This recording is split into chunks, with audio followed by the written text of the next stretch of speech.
नमस्कार। ये आखिरी विदाई है उस जाबाज सिपाही की जो 13 साल इस देश की रक्षा के लिए अलग अलग और सबसे दुश्वार मोर्चों पर तैनात रहा, जिसने आखिरी 9 दिन मौत से लोहा लिया। सियाचिन में 6 दिन तक बर्फ की कब्र में रहने के बाद निकलकर खड़ा हो गया ये शख्स। 3 दिन दिल्ली में सेना के अस्पताल में लड़ता रहा, लेकिन मद्रास रेजिमेंट के लांस नायक हनुमंतप्पा की देह धीरे धीरे उनके हौसलों का साथ नहीं दे सकी। आज सुबह 11:15 बजे उन्होंने आखिरी सांस ली। उनका ये जीवट अब हमारी विरासत है। पूरा देश उनको श्रद्धांजलि दे रहा है। दिल्ली कैंट के बार स्क्वायर पर तीनों सेनाओं के प्रमुख आए। रक्षा मंत्री और रक्षा राज्य मंत्री पहुंचे। दिल्ली के मुख्यमंत्री और उप मुख्यमंत्री वहां रहे दिखाई दिए। राहुल गांधी भी आए। ऐसी विदाई के साथ इंसान खत्म नहीं होता, नए सिरे से बहुत सारे लोगों के अंदर जीने लगता है। तो हनुमंतप्पा को श्रद्धांजलि और उनके साथ उन 9 साथियों को भी जो 20,000 फुट की जमा देने वाली ऊंचाई पर देश की रक्षा के लिए तैनात थे, जिनके ऊपर बर्फ का पहाड़ गिरा और जो अपना काम करते करते चल दिए। शुरू करते हैं प्राइम टाइम। क्या इशरत जहां वाकई लश्कर की सदस्य थी? मुंबई के सेशंस कोर्ट में वीडियो कॉन्फ्रेंसिंग के जरिए चल रही सुनवाई के दौरान डेविड हेडली की गवाही से यह सवाल एक बार फिर सामने है। सरकारी वकील उज्जवल निकम और हेडली के बीच सवाल जवाब का एक और दौर चला, जिससे ये बात सामने आई है। क्या लश्कर का कोई महिला विंग भी है? हाँ। इसका प्रमुख कौन है? अबू ऐमान की मां। क्या लश्कर में महिला फिदाइन भी हैं? नहीं, मुझे नहीं मालूम। क्या आप किसी फिदाइन हमलावर का नाम बता सकते हैं? नहीं बता सकता। क्या भारत में कोई नाकाम ऑपरेशन चला था? एक नाकाम ऑपरेशन था, जिसके बारे में मुझे तब पता चला जब ज़कीउर रहमान लखवी मुजम्मिल बट से बात कर रहा था। बाद में मैंने मुजम्मिल बट से पूछा और उसने बताया कि लश्कर की एक महिला सदस्य थी जो नाके पर पुलिस गोलीबारी में मारी गई। सही जगह मुझे याद नहीं है। मैंने तुम्हें 3 नाम दिए, नूरजहां बेगम, इशरत जहां और मुमताज। दूसरा नाम। अब थोड़ा पीछे जाते हैं। 2004 में मुंबई अहमदाबाद हाईवे पर इशरत अपने साथियों के साथ मारी गई थी। स्थानीय पुलिस ने तब दावा किया था कि ये लोग गुजरात के तत्कालीन मुख्यमंत्री नरेंद्र मोदी की हत्या करने के इरादे से निकले थे, लेकिन इस पुलिस एनकाउंटर को फर्जी करार दिया गया। सवालों के घेरे में गुजरात के तब के गृह मंत्री अमित शाह भी आए थे। हालांकि आगे चलकर मई 2014 में सीबीआई ने इशरत जहां मामले में उन्हें क्लीन चिट दे दी थी। सीबीआई अदालत को बताया गया था कि अमित शाह के खिलाफ पुख्ता सबूत नहीं है, इसलिए अमित शाह का नाम चार्जशीट में शामिल नहीं किया जा सकता। अब जब हेडली की गवाही आई है तो बीजेपी में राजनीतिक पलटवार करने के लिए नया जोश दिख रहा है। हेडली के खुलासे से ये साफ हो गया कि वो आतंकी संगठन से जुड़ी थी और आतंकी संगठन से जुड़ने के बाद उसका इनकाउंटर गुजरात के अंदर हुआ था। लेकिन जिस तरह से उस पर कांग्रेस ने सियासत की, आज सोनिया गांधी जी को देश से माफी मांगनी चाहिए। जिन लोगों ने उनको शहीद बताया उसको माफी मांगनी चाहिए। तो डेविड हेडली की गवाही ने राजनीति गरमा दी है। गृह मंत्रालय यहां कह रहा है कि वो तो इस बात पर कायम रहा है कि इशरत एलईटी की ऑपरेटिव थी। साथ ही वो दावा कर रहा है कि पिछली सरकार के गृह मंत्री पी चिदम्बरम ने एनआईए की एफिडेविट की फाइलों से छेड़छाड़ कर इशरत से जुड़ी जानकारियां हटवा दी थी। इशरत लश्कर की आतंकी थी। गृह मंत्रालय अपनी इस राय पर कायम है। डेविड हेडली का बयान उसके इस मौजूदा रुख की तस्दीक करता है। हालांकि गृह मंत्रालय को एहसास है कि डेविड हेडली के बयान की कोई कानूनी हैसियत शायद ना हो, क्योंकि ये सुनी सुनाई बातों पर आधारित है। एनडीटीवी इंडिया को मिली हुई जानकारी के मुताबिक सीबीआई ने इशरत जहां मामले में आरोप पत्र तो दायर कर दिया है, लेकिन आरोप अभी भी तय नहीं हुए हैं। गृह मंत्रालय ने सीबीआई को आईबी के राजेंद्र कुमार और बाकी के अफसरों के खिलाफ मामला दर्ज करने की इजाजत भी नहीं दी थी, क्योंकि उनके खिलाफ मंत्रालय को सीबीआई द्वारा इकट्ठा किए गए सबूत नाकाफी लगे थे। यानी मामला 2 सालों से वहीं अटका पड़ा है जहां से शुरू हुआ था। हेडली की गवाही से पाकिस्तान का चेहरा बेनकाब हो गया है, लेकिन फिर भी पाकिस्तान के साथ हमारे रिश्ते अच्छे रहेंगे। उधर इस मामले में सियासत शुरू हो गई है। आरोप गृह मंत्रालय पर लग रहा है कि चिदम्बरम ने एनआईए का दुरुपयोग किया और जबरन एफिडेविट बदलवाए। वो पन्ना बदला गया जिसमें एनआईए ने इशरत को लश्कर से जुड़ा बताया था। फैक्ट यह है कि हेडली ने 2013 में कहा था कि वो एलईटी की सुसाइड बॉम्बर थी, जिसको पैसे दिए गए थे नरेंद्र भाई मोदी की हत्या करने के लिए। फैक्ट यह है कि उसको पैसे दिए गए थे पुलिस पोस्ट को उड़ाने के लिए। एक फर्जी मुठभेड़ को आप सही बताना चाहते हैं तो जो कार्रवाई सीबीआई ने की थी कोर्ट के निर्देश के ऊपर, और उसमें जिसमें चालान दायर हो चुका है, आप उसकी खिल्ली उड़ा रहे हैं। इशरत जहां के मामले में गृह मंत्रालय ने एक बार नहीं कई बार अपना फैसला बदला है। हालांकि राष्ट्रीय सुरक्षा से जुड़े हुए मामलों में मंत्रालय को एक सिलसिले से फैसला लेना चाहिए, न कि सरकारों और पार्टी के आधार पर अपने फैसले बदलने चाहिए। नई दिल्ली से कैमरा पर्सन नरेंद्र गोडावली के साथ नीता शर्मा, NDTV इंडिया के लिए। और इसी मुद्दे पर चर्चा करने के लिए मेरे साथ एक खास panel, Praveen Swami strategic affairs editor Indian Express, Prashant Bhushan वरिष्ठ वकील हैं, सुधांशु त्रिवेदी प्रवक्ता बीजेपी के, नवाब मलिक प्रवक्ता एनसीपी के और अखिलेश प्रताप प्रवक्ता कांग्रेस के।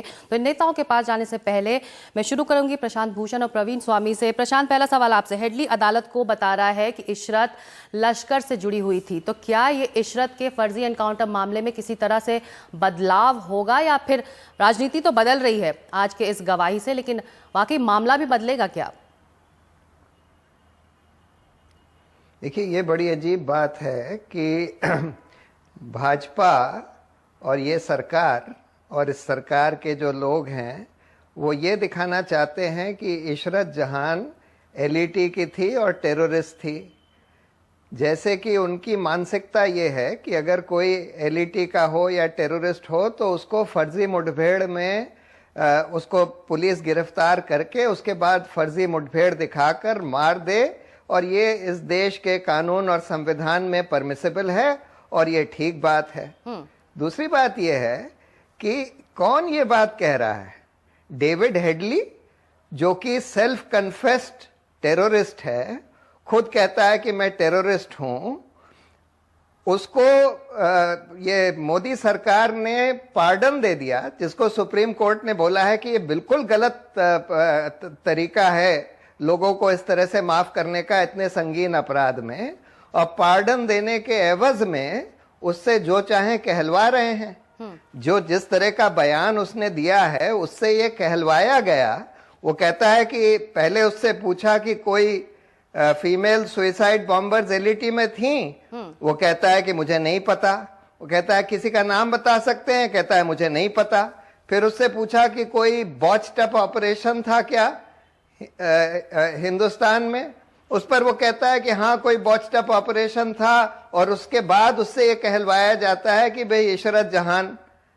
मतलब आप और ये तो जब तमाम जो मैजिस्ट्रेट थे, इसमें मैजिस्टीरियल इंक्वायरी हुई, और मैजिस्टीरियल इंक्वायरी में ये पाया गया कि पहली बात तो इसका फर्जी एनकाउंटर किया गया, सरकार और पुलिस के बड़े बड़े लोगों ने मिलकर उसका फर्जी एनकाउंटर किया, उसको पकड़ के मारा। और उस मैजिस्टीरियल इंक्वायरी में ये निकला कि कोई एविडेंस ऐसा नहीं है, तो कोई एविडेंस ऐसा नहीं है कि जो ये दिखाता है कि वो एलईटी की है। हेडली जो अदालत में गवाही दे रहा है उससे वो सब कहलवाया जा रहा है। लेकिन अब इसी से दूसरा सवाल है, हेडली की गवाही को प्रवीण क्या हम गंभीरता से ले सकते हैं या लेना चाहिए इस वक्त? मेरे ख्याल से हेडली की बाकी बयान जो है उसे देखते हुए ज़रूर हेडली के बयान गंभीरता से लेनी चाहिए। लेकिन हेडली ये नहीं कह रहा है कि इशरत दहशतगर्द थी। हेडली ये कह रहा है कि उसकी बात जब ज़कीउर रहमान लखवी से हो रही थी तो ज़की ने मुजम्मिल की तरफ मुड़ के ये बोला कि ये ऑपरेशन उसने किया था। अब इसका लीगली क्या वैल्यू है या नहीं है मैं कह नहीं सकता, मैं वकील नहीं हूँ। लेकिन हेडली ये 3 बार पहले बोला है। पहली बार उसको ये FBI को बोला था, उसके बाद जब NIA की टीम गई थी तो NIA को बोला था, और जो बाद में मीडिया को कॉपी उस इंट्रोगेशन की दी गई थी, किसी वजह से ये पैराग्राफ निकाल दिया गया जो आज तक मुझे समझ नहीं आया है। ज़रूर इसमें जांचने के लिए कम से कम कुछ ना कुछ है या काफ़ी सारी चीज़ें हैं। लेकिन मेरे ख्याल से प्रशांत भूषण जी बिल्कुल सही कह रहे हैं। इशरत के दहशतगर्द होने या ना होने का मसला जो है, और मुठभेड़ का फर्जी या जेन्युइन होने का जो मसला है, ये 2 बिल्कुल अलग मसले हैं और अलग मामले हैं, और इनको मिलाया नहीं जाना चाहिए। इन दोनों के बारे में बात हो सकती है, लेकिन चाहे इशरत और बाकी 3 लोग दहशतगर्द थे या नहीं थे, हमारा कानून बहुत क्लियर है, उनका हत्या करना मतलब किसी को मर्डर है। बिल्कुल। सुधांशु त्रिवेदी, हम क्यों ना माने कि बीजेपी बहुत जल्दी में है हेडली की गवाही को सही और सच मानने में? देखिए, प्रशांत जी और प्रवीण कुमार जी जैसे बुद्धिमान व्यक्तियों के प्रति सम्मान रखते हुए भी मैं कहूंगा जो उन्होंने कहा है बहुत दुखद है, बहुत दुर्भाग्यपूर्ण है। एक बात सही है कि ये दो विषय हैं। एक कि हेडली ने जो कहा है यानी इशरत जहां आतंकवादी थी या नहीं, दूसरा उसका फर्जी इनकाउंटर हुआ या सही इनकाउंटर हुआ। तो इनकाउंटर किन परिस्थितिजन्य साक्ष्यों यानी सर्कमस्टेंशियल एविडेंस पे हुआ है, यह बात तो जांच चल रही है और उसकी व्यावसायिक दक्षता यहां बैठे हुए किसी भी व्यक्ति में नहीं है कि वह एक अंतिम निष्कर्ष निकाल सके। हां, जो इसका राजनीतिक पक्ष है कि आतंकवादी थी या नहीं, उस विषय पे हम बात कर सकते हैं। तो मैं कहना चाहूंगा सिक्ता जी, सरकार की जांच, सरकार बदलने पे स्टेटमेंट नहीं बदला है। इशरत जहां का मामला भारत के इतिहास का इकलौता मामला है जहां पर कि पहले तत्कालीन सरकार का गृह मंत्रालय एक दिशा में जा रहा था कि इशरत आतंकवादी है, अचानक यू टर्न लेकर दूसरी दिशा में आना शुरू हो जाता है। और इकलौता मामला है भारत के इतिहास का जब आईबी का चीफ और गृह मंत्रालय एक दूसरे के खिलाफ खड़े हुए हैं। जब गृह मंत्रालय का ही एक अधिकारी डिप्टी सेक्रेटरी ये कहता है कि उस पर दबाव डाला गया और एफिडेविट बदलने का प्रयास किया गया। ये इकलौता मामला है जिसमें 2013 में भी एविडेंस आया कि वो आतंकवादी थी, मगर तत्कालीन सरकार ने उसके बाद गवाही दे रहा है उसको हम कितना सच माने? अगर वो कह रहा है तो वो मामला जी, मुझे बात पूरी होने दीजिए। यहां पर विषय वो कानूनी पेच नहीं था, यहां विषय राजनीतिक है। जिन्होंने इशरत जहां को बिहार की बेटी कहा, जिन्होंने बेचारी कहा, उनसे जवाब पूछिए ना पहले। तो यहां डेविड हेडली का बयान महत्वपूर्ण नहीं है। मुसलसल उन सरकारों के जमाने में डेविड हेडली के बयान को सुनकर ही तो बीजेपी माफी मांगना कह रही है कि दूसरी पार्टियां जिन्होंने उसको शहीद कहा, जो उनको बेचारी कहा, बिहार की बेटी कहा, वो माफी मांगे। तो डेविड हेडली के गवाही को सुनकर ही तो आपकी पार्टी, आप लोग माफी मंगवाना चाहते हैं। अखिलेश प्रताप सिंह सर, नवाब मलिक से अखिलेश प्रताप। देखिए, ये पूरे प्रकरण में 3 पार्ट हैं। एक पार्ट है फर्जी इनकाउंटर, जिसमें गुजरात के जिला अदालत ने अपना फैसला सुना के बता दिया है कि फर्जी इनकाउंटर था। फिर उसके बाद हाई कोर्ट ने स्पेशल जांच की, अपने देख रेख में जांच की, जिसमें ये बता दिया गया कि फर्जी इनकाउंटर था। और उसके बाद उसको मोदी जब दिल्ली आ गए तो उन्होंने कुछ अफसरों को प्रोसिक्यूट करने की इजाजत नहीं दी। और दूसरा मामला है, वो एस्टेब्लिश मामला है कि हाँ फर्जी इनकाउंटर था। दूसरा मामला है कि इशरत जहां कौन है, कभी कोई कुछ बताता, कभी कोई कुछ बताता है। ये अभी इस पे निर्णय अदालत का आना है।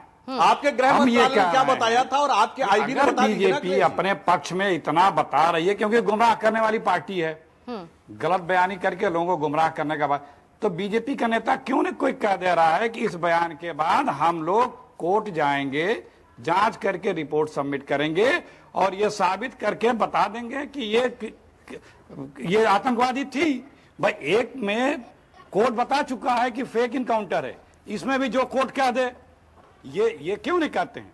तो जब तक कोर्ट नहीं करता तब तक बिल्कुल। सुधांशु त्रिवेदी, जो बात प्रवीण स्वामी कह रहे थे, फर्जी एनकाउंटर का मामला, फर्जी एनकाउंटर का मामला अलग है। इसमें कौन कौन लोग शामिल हैं उसको लेकर जांच हो रही है। उसमें लेकर गृह मंत्रालय कह रहा है कि वो जांच और आतंकी थी या नहीं थी इशरत, ये अलग मामला है। आप लोग बीजेपी इन दोनों मामलों को क्यों मिलाकर आगे चल रही है? सुधांशु त्रिवेदी जी, पहले तो मैं कहूंगा अखिलेश जी का यह बयान बड़ा विडंबनापूर्ण है, अखिलेश जी का, और हास्यास्पद है। अरे, हेडली का बयान कोर्ट के समकक्ष है, कोर्ट के समक्ष कार्रवाई हो रही है, कोर्ट में दिया गया बयान है मान्यवर। भारत सरकार को अब यह बयान कोर्ट में ले जाने की जरूरत नहीं है, न्यायालय के समक्ष चल रहा है। दूसरी बात, सिक्ता जी मैं ये कहना चाहता हूं, अब सिक्ता जी मैं ये कहना चाहता हूं, ये फर्जी इनकाउंटर तथा कथित फर्जी इनकाउंटर और उसके आतंकवादी होने का घालमेल तो ये लोग कर रहे हैं। चलिए, एक बार के लिए हम इनके विषय के ऊपर बहस नहीं करते हैं। बड़ी सहानुभूति है आपको आतंकवादियों से। मैं कांग्रेस से पूछना चाहता हूं कि ये आपको सहानुभूति अफजल गुरु से लेके याकूब मेनन से लेके इशरत जहां तक नजर आती है, मगर उन जवानों के प्रति क्यों नहीं नजर आती जिन्होंने अपने मेडल लौटाए थे जब संसद के हमलों के आरोपियों पर कार्रवाई नहीं हो रही थी? क्यों नहीं वो सहानुभूति नजर आती है उन जवानों के प्रति जिनके सर कटे? कोई कांग्रेस का नेता नहीं गया वहां। सुधांशु त्रिवेदी, ये राजनीति है, दुखद राजनीति है, राष्ट्र की सुरक्षा पर संवेदनशील राजनीति है। मुझे इसका राजनीतिक उत्तर चाहिए।